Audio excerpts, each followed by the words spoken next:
आइए खोलते हैं ए टॉपिक के पीछे का पर्दा। आर्क ऑफ नू। बेसिकली यह टॉपिक कोई लेटेस्ट या 1000-2000 साल पुराना नहीं है।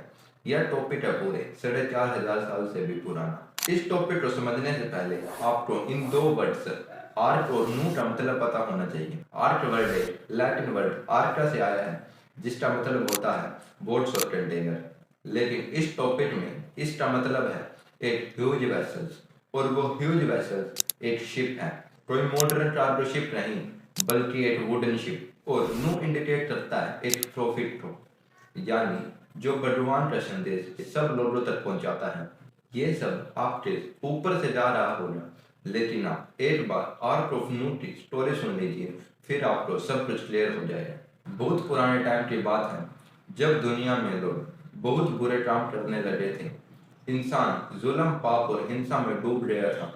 गॉड ने देखा कि इंसान की बुराई बढ़ रही है, इसलिए उन्होंने फैसला लिया कि वो एक महा बाढ़ भेजेंगे, जिससे वो धरती को साफ कर सके। लेकिन एक आदमी था नूह, जो बहुत ही ईमानदार और धार्मिक था। गॉड को उस पर पूरा भरोसा था। गॉड ने नूह से कहा, मैं धरती पे फ्लड भेज रहा हूँ, तुम एक बड़े आर्क बनाओ, जिससे तुम और तुम्हारा परिवार बच सके। जैसे मैंने आपको पहले बताया, यह आर्क का मतलब है एक बड़ी वुडन शिप। गॉड ने उसे आर्क का साइज भी बताया, 300 टबेट्स लंबी, 50 टबेट्स चौड़ी और 30 टबेट्स ऊंची। उस वक्त में लोग लेंथ को टबेट्स में मेजर करते थे।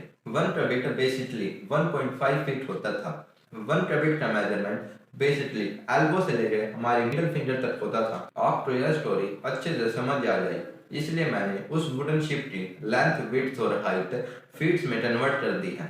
300 टबेट्स मीन्स 450 फीट, 50 टबेट्स मीन्स 75 फीट और 30 टबेट्स मीन्स 45 फीट। नूह ने बिल्कुल वैसे ही आर्क बनाई जैसे गॉड ने उसे कहा था। उसने हर प्राणी का जोड़ा, मेल और फीमेल, उस आर्क में रखा। साथ में अपने परिवार को भी आर्क में रखा। जब सब कुछ रेडी हो गया, गॉड ने बहुत ही तेज बारिश की। 40 दिन तक आसमान से पानी बरसा और पानी इतना बढ़ गया कि बड़े बड़े पहाड़ भी डूब गए। धरती पर हर चीज खत्म हो गई, सिर्फ नूह और उस के साथ वाले लोग आर्क में बचे रहे। बहुत महीनों बाद जब पानी कम होने लगा, तो आर्क माउंट आरात, जो कि आज तुर्की में है, वहां जाकर रुक गई। नूह ने एक कबूतर भेजा, यह देखने के लिए कि जमीन सूखी है या नहीं। कबूतर एक दिन ओलिव लीफ लेकर वापस आया। इसका मतलब था कि जमीन पर अब लाइफ वापस आ गई है।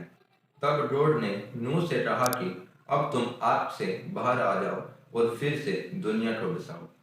नूह बाहर आया और उसने एक वेदी बनाई, जहां उसने गॉड का धन्यवाद किया। गॉड ने एक रेनबो भेजा और कहा कि मैं प्रॉमिस करता हूँ कि दोबारा मैं धरती पर ऐसी फ्लड नहीं भेजूंगा।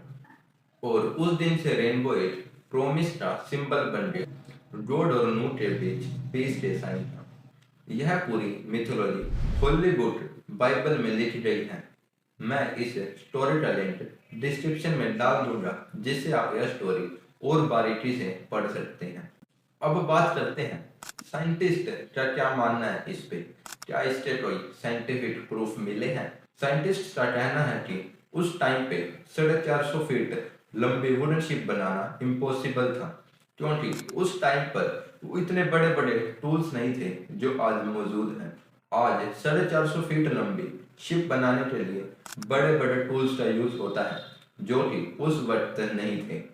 लेकिन फिर कुछ लोग कहते हैं कि वो शिप गॉड ने बनवाई थी। वो कहते हैं कि गॉड तो बहुत कुछ कर सकते हैं, तो शिप तो एक आम सी चीज है। इस बारे में आपका क्या मानना है? नीचे कमेंट में जरूर बताना। कुछ रिसर्चर्स को माउंट आरात के लगभग 30 किलोमीटर दूर एक साइट मिली है, जिसे आज हम दूरकुनार फॉर्मेशन साइट के नाम से जानते हैं। इस साइट पे नूह आर्क के एविडेंस मिले हैं। Researchers in Turkey now claim they found indisputable evidence that the story of Noah's Ark was not a cautionary tale. The team at Noah's Ark's Scans says this is the final resting place of Noah's Ark. जिससे scientist और Bible पढ़ने वाले लोगों के बीच में एक interest build हुआ है। और जब उन निशान को मेजर किया गया, तो वो नूह ऑफ आर्क के मेजरमेंट के बिल्कुल आसपास थी। कुछ एक्सपर्ट्स ने उस साइट पे खुदाई की और मिट्टी और पत्थर के 30 सैंपल्स कलेक्ट किए। उन सैंपल्स को इस्तांबुल टेक्निकल यूनिवर्सिटी में एनालाइज करने के लिए भेज दिया और एनालाइज करने के बाद पता चला कि उन मिट्टी और पत्थरों में क्ले, मैरिन डिपॉजिट्स और मोलस्कर्स के ट्रेसेस मिले हैं। एक्सपर्ट्स ने बताया कि यह मिट्टी 5500 बीसी से 3000 बीसी के बीच की मिट्टी है, जो कि बाइबलिकल फ्लड एरा से कनेक्टेड है, लेकिन यह साइंटिफिकली अप्रूव नहीं हुआ है। साइंटिस्ट का कहना है ये शिफ्ट के निशान अर्थ फ्लो, लैंडस्लाइड और रोड स्लाइड से भी बन सकते हैं। अब मैं आपके सामने एक ऐसा व्यू रखने वाला हूँ जिससे शायद बाइबल और कुरान पढ़ने वाले लोग हैरान हो जाए। दरअसल जब बाइबल में जेनेसिस टेक्स्ट ऐड हुआ उसके लगभग 8000 साल पहले यही समान वर्णन एपिक ऑफ गिलगामेश में मौजूद था। 1853-54 में होर्मुज़-रसूल ने रुइंस ऑफ नाइनवा, जो कि आज इराक का मोसुल है, की खुदाई करने पर कुछ सुमेरियन लैंग्वेज में लिखे हुए क्ले के टुकड़े मिले हैं, जो कि 7th सेंचुरी बीसी के थे। फिर उन क्ले के टुकड़ों को सही से अरेंज किया गया और उनको नाम दिया टैबलेट 11।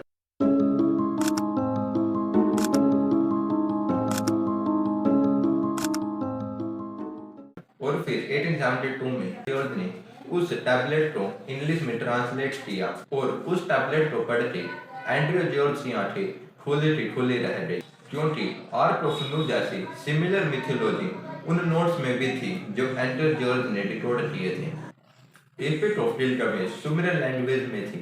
उसमें भी नूह जैसा एक इंसान था जिसे उटनुपिश्तिम का नाम दिया गया। ट्यूब शेप्ड बोट भी थी और 6 दिन 7 रातें बारिश भी हुई थी। और तो दोनों मिथोलॉजिकल स्टोरी में बोट माउंटेन में जाकर रुकी थी। आपको क्या लगता है, यह कोई कोइंसिडेंस है या फिर और कुछ? नीचे कमेंट में जरूर बताना। मिलते हैं अगली वीडियो में।